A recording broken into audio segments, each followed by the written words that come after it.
swing and a ground ball. This could do it. Throw in time. He's done it. A perfect game.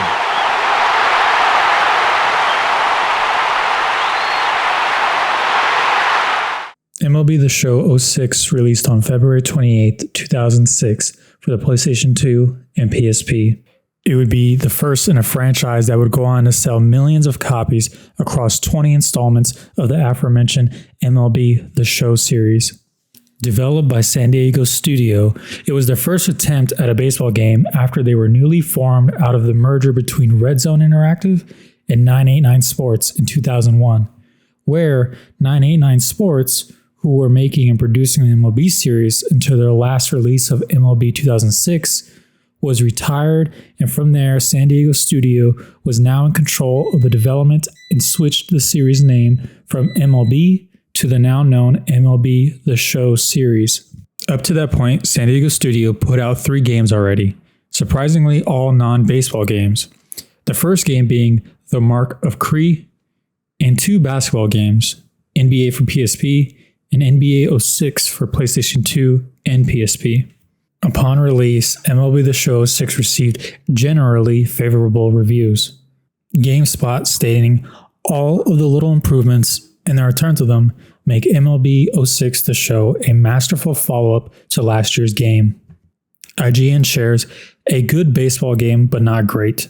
Apart from a new minigame and the inclusion of rivalry mode, MLB 06 The Show doesn't really do anything revolutionary to the game system except fix a number of bugs that plagued MLB 2005.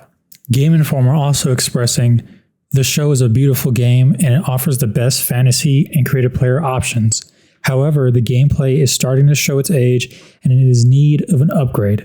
Those are obviously just attention-grabbing reviews so that you can read them. So I went ahead and actually dug a little deeper on the GameSpot review and the IGN review. Frank Provo of GameSpot stated this in his review. Sony really turned its MLB franchise around last year by scrapping its old code and starting from scratch to create a wonderfully crafted baseball sim that many considered superior to the competing products put out by EA Sports and 2K games. Wisely, it didn't try to reinvent the wheel again with MLB 06 The Show. Instead, it took what was already a great game and made it better. The developers have fleshed out various play modes, added a few new features, fixed a couple of nagging bugs, and spit-shined the presentation, thus producing a masterfully follow-up that should appeal to newcomers and should also entice owners of last year's game to upgrade. Jeff Haynes of IGN stated, "What a difference a couple of years makes to a much-mangled sports franchise. 2 years ago, if someone asked you about the relative merits of 989 Sports baseball game, you might be hard-pressed to come up with one.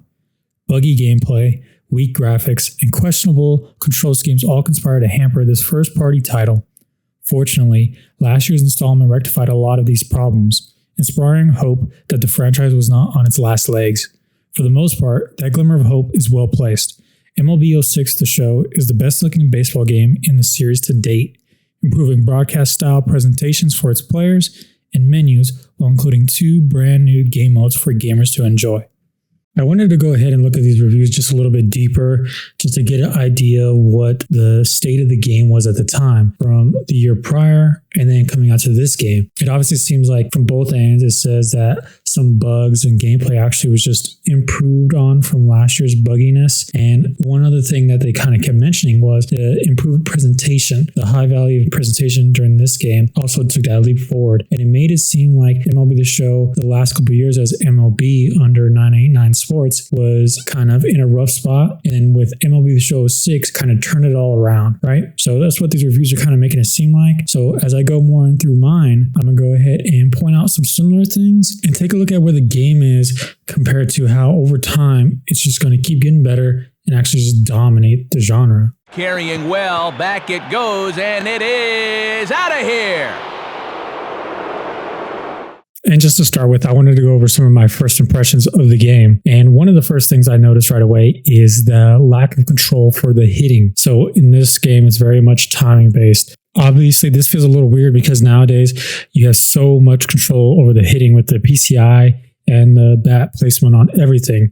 So it's a little odd to go back and just, it's all timing. And so that takes a little bit of getting used to. The next thing I noticed was how surprisingly smooth the defensive play is. For this being a 20-year-old game and me never playing it before, I was just genuinely surprised on how smooth the fielding is, especially like turning double plays, making diving stops, diving catches. It's crazy smooth for this being 2006 compared to being 20 years later. It's just really caught my attention on that. And the other thing I noticed is that pitching has really stayed the same. I mean, there's just the classic meter and then the classic pulse and just the classic of just pressing the button. I guess very recently we've gotten the pinpoint with the stick location, right? I guess I was surprised because there hasn't been much change, and maybe that's a good thing. Maybe there has not been a problem with it for the last 20 years. And throughout this video, I'll be breaking this down in different sections for gameplay, presentation, game modes, and my final grade. And now they are one strike away from celebration time. This gameplay section will be broken down into 4 categories of hitting, pitching, fielding, and base running. For hitting, that took a little bit of getting used to because it's all timing based, as I said earlier, right? So there's no control over where you can actually put the bat in the strike zone. There's only control on the timing. I have to get used to a little bit timing up the fastballs, obviously, and then slowing down for the curveballs and changeups. But my main problem with the hitting here in MLB The Show 6 is that even when you do slow down for the changeups and curveballs, it feels like you still miss them no matter what. Because there's been times where I've slowed down a lot and slowed down maybe just a little bit, and it still feels like I'm way off on hitting those. It seems like a lot of the times I'm only getting hits on the fastballs, which just seems a little odd to me. But over time, I started getting used to it, and I finally started hitting some home runs after a while where I wasn't hitting any. But hitting home runs on this game feels really good. Hitting doubles, hitting anything feels very responsive. My only big complaint to this is that it seems like you hit a million singles up the middle like crazy. I don't know if that's just the game or the randomness of it, but I tell you what, I swear to you, I could show you maybe 100 singles up the middle. It's crazy. I don't know what it is, but it seems like that happens more than it should be happening. But other than that, the singles up the middle and the having to slow down for changeups and curveballs that don't seem like it's helping because you're still fouling them off or getting strikes on you. The hitting is actually pretty good in this game, and it feels very rewarding when you do get hits.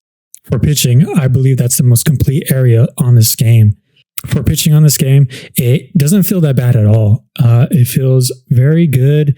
Nothing too odd that stands out to it for me. I use the classic meter, and whenever I hit my sweet spot on there, it seems like it always rewarded me, which is nice because it's kind of what it should do, right? But nothing stands out to me on the pitching. I guess the only thing that stands out to me is like on some of the game modes for pitching. I'm talking more about King of the Diamond.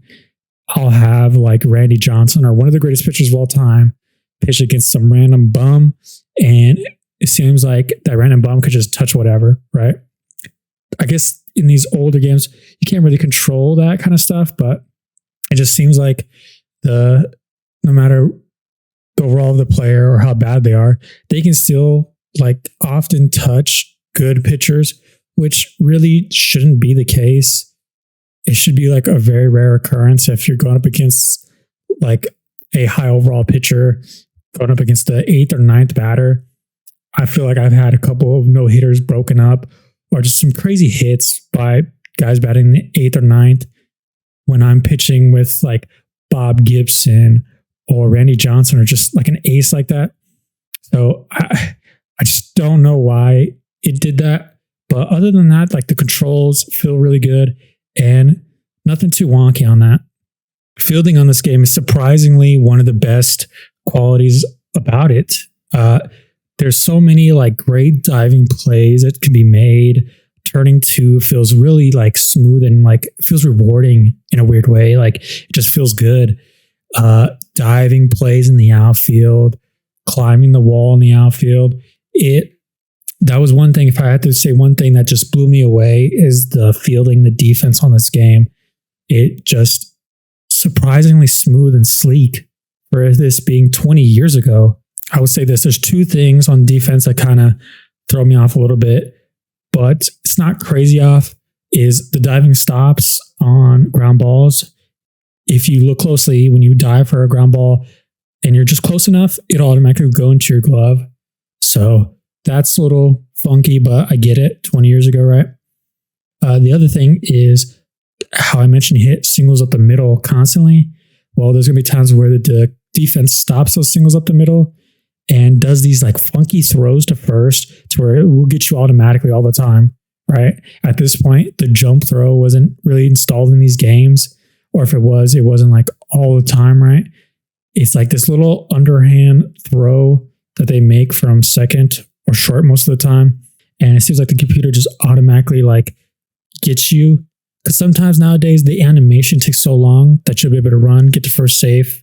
But at this point, if the computer gets it, single up the middle or slow roller, it's going to throw a really good throw right away and like get you out no matter what.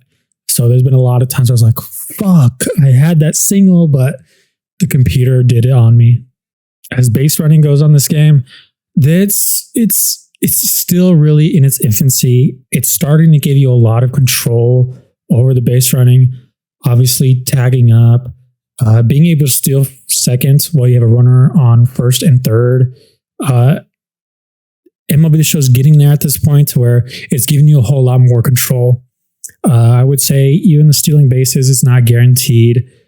Even with the fast players, it's not. Part of it you can cheese, but part of it you can't. This also reminds me where the computer actually drops a lot of fly balls, and kind of more often than you would think. And it allows me for base running just to cheese that. Sometimes there's like a little camera animation, or if they don't make an animation at all when they're about to catch it and they're just standing there, they kind of let you know that they're about to drop the ball, and you could just kind of cheese that. Other than that, the running it's okay. I wouldn't say anything stood out to me. It's kind of hard to use the controls at first to do the steal second while you have a runner on third. And you can't cheese that. Like if you threw it a second and go home, they'll just get you every time. The base running's all right. Nothing to really say.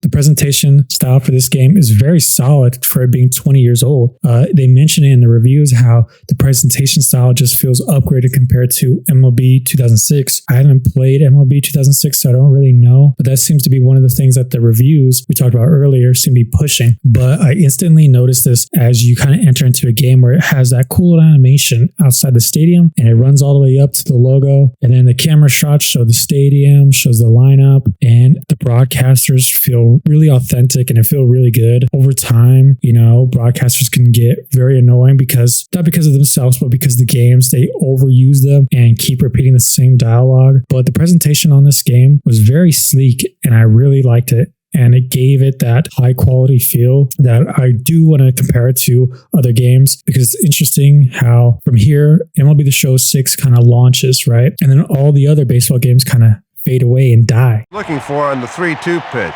That almost certainly would have been a strike anyway, but he just... Rivalry mode is a mode to where you actually play a season of 83 games or less, but you play with a friend. You and your friend pick two teams, and you control those two teams for the entire season. And you only play each other. That's why they call it rivalry mode. So it keeps all your stats throughout however long you want this season to go for. And that's all there really is to it. It's just like season mode, but only controlling the two teams and kind of just keeping complete record and complete stats during that rivalry that you and your buddy are going through.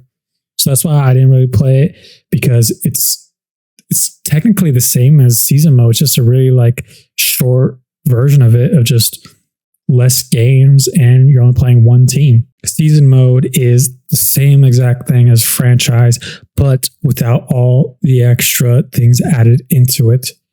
I just talked about how rivalry mode is just like season mode.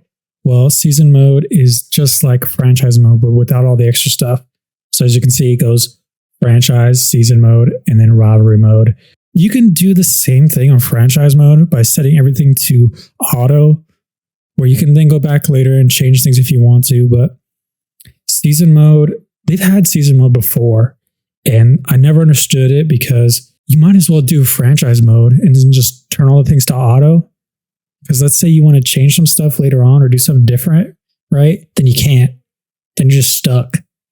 And the season mode, that's what bothers me with the season mode, is that there's no customization or control over anything really. You just pick a team and you play as that team, which I guess is nice if you're just one of those people who want to get right to the point, just play the game and not worry about anything else. But what if you have the itch to do something different, right?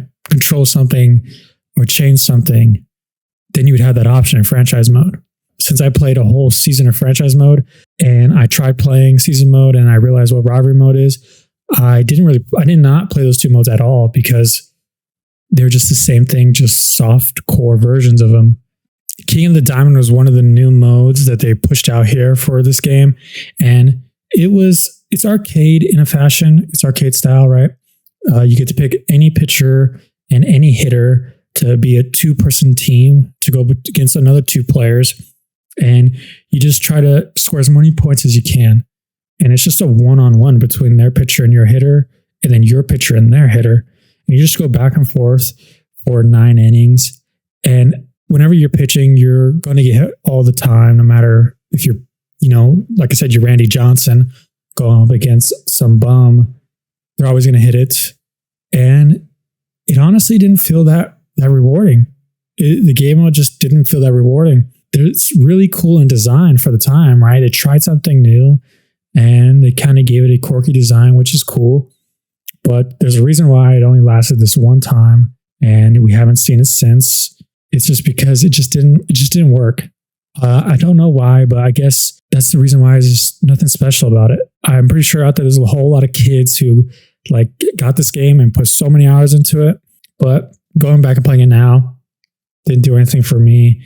And that's kind of why this only appeared once. The Home Run Derby mode is one of the better modes on this game. There's been multiple times where I just wanted to kill some time and play a quick little game. I would just load up Home Run Derby and just pick pretty much whatever batter. And I usually pick Gary Sheffield just because his swing's pretty sweet on here. It's one thing that I did notice in it is that the timing thing still gets you, right? Sometimes even when though these hitters have 99 power, 99 contact, it's still weird how you don't get home runs on certain occasions. I played Home Run Derby where Alex Rodriguez, David Ortiz, and you can only get past a certain point. At most 8 or 9 home runs is at most you're going to hit in a round. It's not there yet on the Home Run Derby part either, but this is one of the better modes on the game. And it's a whole lot of fun. It's quick, it's sweet, and it just works here on this game too.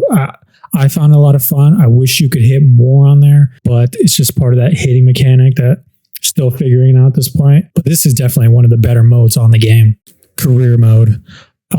My favorite. This mode is bad. It is not ready yet. It is not there yet. It's funny how in some of the reviews they're talking about how it's the best creative player options. I don't know if they're referring to career or the actual creative player option, just some regular menus. But this was brutal. This was painful. It just seemed like I was doing a whole bunch of work just to get just a little bit of play, right? Every time I would have to pause the game, go all the way down to sim to your next user at bat, just to do my at bat. The fielding, if you want to field, you have to legitimately play the game as if it was a regular franchise mode game. You have to do the pitching for other players and you have to just do everything and hopefully the ball hits to you, right? Nowadays, I get it to where they fix it to where you can only play the defensive plays where you're getting the ball. But back here, no. You might as well be playing franchise mode with a creative player. That's the thing is that when I loaded up career mode, I was like, this can't be right. It seems like you just created a player with your name on it and you're playing franchise mode. Because basically you get to control everything else besides the franchise mode options, but you control the whole team. You could play the whole game controlling everyone else on the team as well. That just threw me off for it being career mode. You would think you'd be able to just control your player, right? That's just not the case. And I kept having to sim to my next user at bat. I never played defense because the ball wasn't guaranteed to hit to me. And the features actually did not change much. It's pretty much everything as season mode and franchise mode, but maybe just a couple of features where you can request more playing time, complain to your manager, complain to your front office and all that kind of stuff. And I was playing it and it's just a pain in the ass at this point. Not good. And one of the major cons of this game, I'm just curious on what other career modes are now from this era of baseball games, because this was just brutal. I don't know if it's because how good we have it today or what, just brutal. And now franchise mode, the best mode on the game. So I mentioned earlier, the tier goes from franchise, season mode, and rivalry mode, because franchise mode has all the options and it lets you turn all those options off if you just want to play the game, just like season mode, or you can also just play limited number of games, kind of like you do in rivalry mode, right?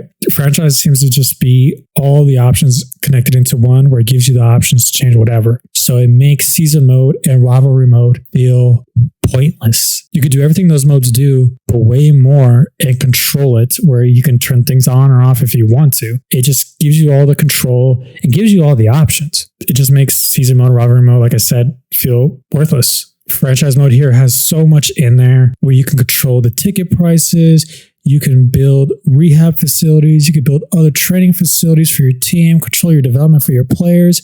It's interesting because there's a whole lot there in this franchise mode.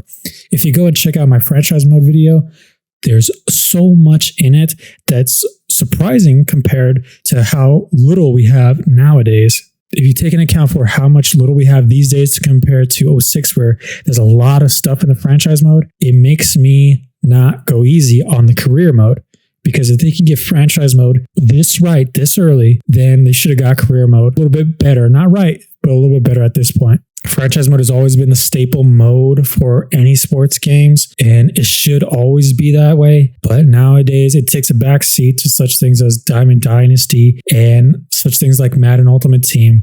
These card games, these other modes that kind of taken over, have their good qualities, but they should never take away from the franchise mode, because not everyone wants to play that shit online. People want to just play solo, play offline, and have a great time with it. And it's just weird how over time you remove things instead of just adding things. And that's the part I don't understand. I never understood. There's a whole lot of other people on YouTube who say the same damn thing of how do you remove things over time and not add things? And it's just infuriating because this franchise mode here is really good. And I'm curious to see how they built it up for the next year. But I know over time that things just get cut out of it. It becomes redundant and takes a back seat to other modes. And that's unfortunate.